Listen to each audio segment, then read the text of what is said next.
Bonjour, nous voici pour l'exercice numéro 18 et comme vous pouvez le constater à l'écran, il s'appuie en grande partie sur l'exercice 16. Je vais donc éviter de le redessiner et aller copier mon exercice 16 pour travailler. Donc j'en ai fait une copie ici et c'est parti. Je pourrais là, par exemple, prendre le milieu ici, puisque là ça faisait 20 et là ça faisait 40. Comme là je suis censé avoir 20 et 10, ça fait les moitiés, je pourrais aller dessiner ça, faire un ajusté, reprendre ça et faire joindre. En soi, ça fonctionne. Mais il y a un outil qui est prévu pour ça, pour biseauter les formes comme ça s'appelle un chanfrein. Alors le chanfrein, c'est le cousin du raccord, donc on va le retrouver juste en dessous, dans le petit menu déroulant. Quand je sélectionne l'outil chanfrein, je vais devoir indiquer à quelle distance je mets mon chanfrein sur le premier trait et le deuxième que je vais sélectionner par rapport à l'angle que je dois chanfreiner. C'est cet angle-là que je dois biseauter ici. Là j'ai 10, là j'ai 20. Je vais mettre écart, E, entrée, 10, entrée, 20, entrée. La première valeur que j'ai indiquée c'était 10. Je vais donc cliquer en premier là où ça doit être chanfreiné de 10. La deuxième valeur c'était 20. Je l'indiquerai en second temps là où je veux le chanfrein de 20. 10 et 20 c'était là. Ça fonctionne. On le voit là-haut, j'ai un chanfrein, mais je n'ai qu'une valeur et un angle à 45 degrés. Alors en soi, normalement, un angle à 45 degrés, on devrait comprendre que j'ai la même distance en verticale qu'en horizontale, puisque c'est la moitié d'un angle droit. Et je pourrais faire un chanfrein à 10, 10 par rapport à l'angle.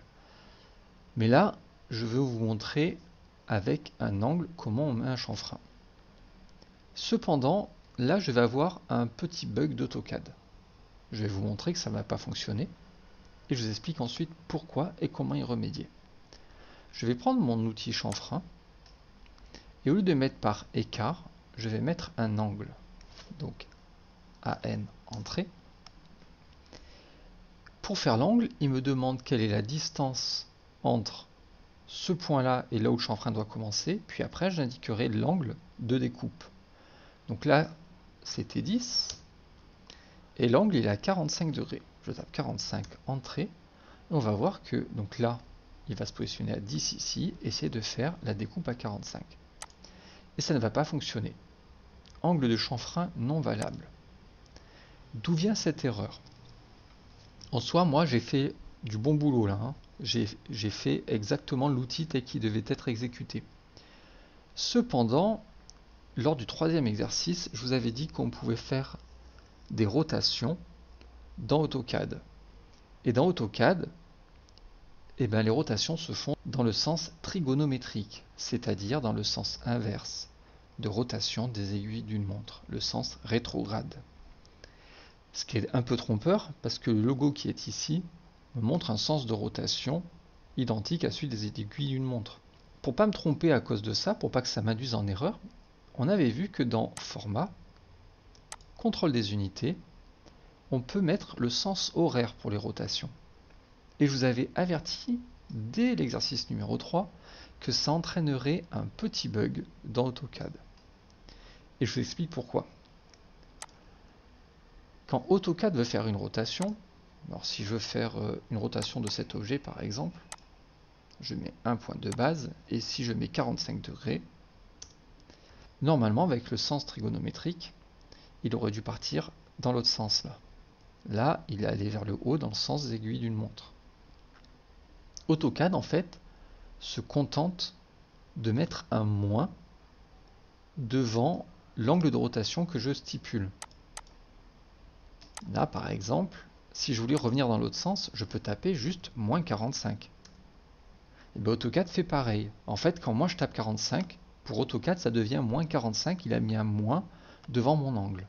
Le problème d'AutoCAD là, c'est qu'il va conserver la même logique d'exécution, à savoir mettre un moins devant mon angle au moment où je vais vouloir chanfreiner. Ce qui fait que, au lieu de faire le chanfrein ici, il va me faire le chanfrein dans ce sens. Et ça, il ne sait pas faire, ça lui fait rajouter de la matière. Le chanfrein, il sert à tronquer de la matière. Alors, encore dans beaucoup de forums d'AutoCAD, il y a des gens qui disent que c'est un bug et que ça ne fonctionne pas. Ce n'est pas vrai. D'accord? Donc du coup, eux, ils recommandent, quand on doit chanfreiner avec des angles, c'est rare, hein, d'accord, qu'on fasse des chanfreins avec l'outil angle. Ça représente peut-être 1% de ce que vous allez faire dans AutoCAD. Et bien, juste temporairement, pour faire ce genre de choses, repasser en sens normal d'AutoCAD, c'est-à-dire le sens trigonométrique. Mais en fait, non, ce n'est pas un bug, et c'est tout à fait faisable de faire le chanfrein là, avec un angle. Il va suffire que j'indique une valeur négative. Moins et moins en mathématiques, ça fait plus. Comme lui veut me mettre un moins, si je mets moins 45, ça va devenir plus 45, tout simplement. Donc si je reprends le même outil, je lui dis angle, et je vais dire 10, puisque c'est bien 10 que je veux. Et là, je vais taper moins 45,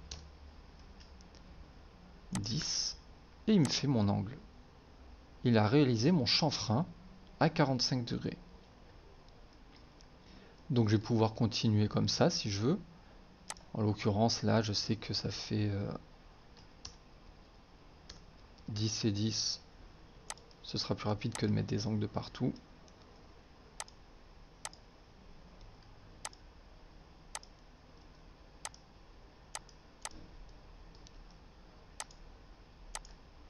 Donc là, sur le dessin, j'avais pas tout indiqué les chanfreins parce que ça paraissait évident qu'ils étaient tous égaux. En bas, là, j'ai un chanfrein. Je sais que ça faisait 80. Donc j'ai 40, il manque 20 de chaque côté et j'ai un angle à 135. Donc je vais faire AN, entrée.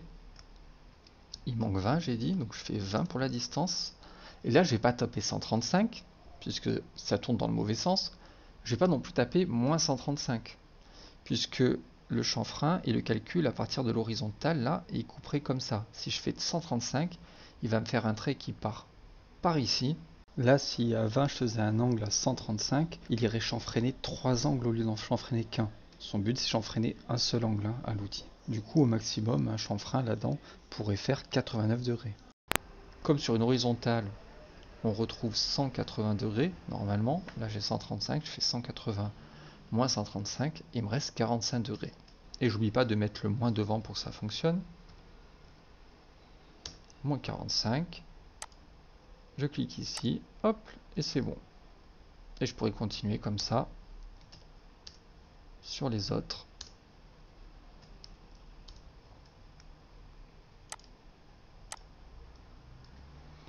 Alors, en vrai, ce sera plus rapide de faire avec un écart. Là, je vais faire écart, donc c'est E entrée. 20. Comme je sais que j'ai quelque chose à 45 degrés, encore une fois, ça va être équidistant. 20 et 20. Quand on utilisait l'outil raccord, on a vu qu'on pouvait soit prendre l'outil raccord, rentrer directement le rayon de raccord, et ensuite aller sélectionner nos deux droites qui participent au raccord, ou autrement, utiliser l'outil raccord, sélectionner la première droite, indiquer seulement maintenant le rayon, et après choisir la seconde droite. Dans AutoCAD, avec le chanfrein, ça fonctionne, mais il y a un petit truc bizarre. Décidément, il est bien bizarre ce chanfrein. Je vais utiliser ça. Et donc là, tout à l'heure, j'ai fait écart et j'ai cliqué sur mes deux droites. Si je clique d'abord sur la première ligne qui va participer au chanfrein, écart n'existe plus. À la place, on va trouver distance qui fonctionne exactement pareil. C'est le même outil. C'est juste que le nom a changé, donc le raccourci a changé. C'est plus E entrée, mais DI entrée. Je vais pouvoir dire 20 et 20 et aller cliquer ensuite sur ma deuxième droite. Ça y est, tous mes chanfreins sont faits. Encore une fois, à partir du moment où on met le sens horaire, ça crée un petit bug sur l'outil chanfrein avec un angle, mais c'est tellement dérisoire parce qu'on s'en sert très rarement que si vous êtes plus confortable avec le sens de rotation des aiguilles d'une montre, n'hésitez pas à l'utiliser. Et encore une fois, il suffira de mettre un moins devant la valeur de l'angle de chanfrein pour que ça fonctionne. Voilà, j'espère que vous avez compris les chanfreins et je vous retrouve au prochain exercice. Je vous rappelle que dans la description de la vidéo, vous trouverez un lien de téléchargement de l'exercice au format JPEG. À bientôt.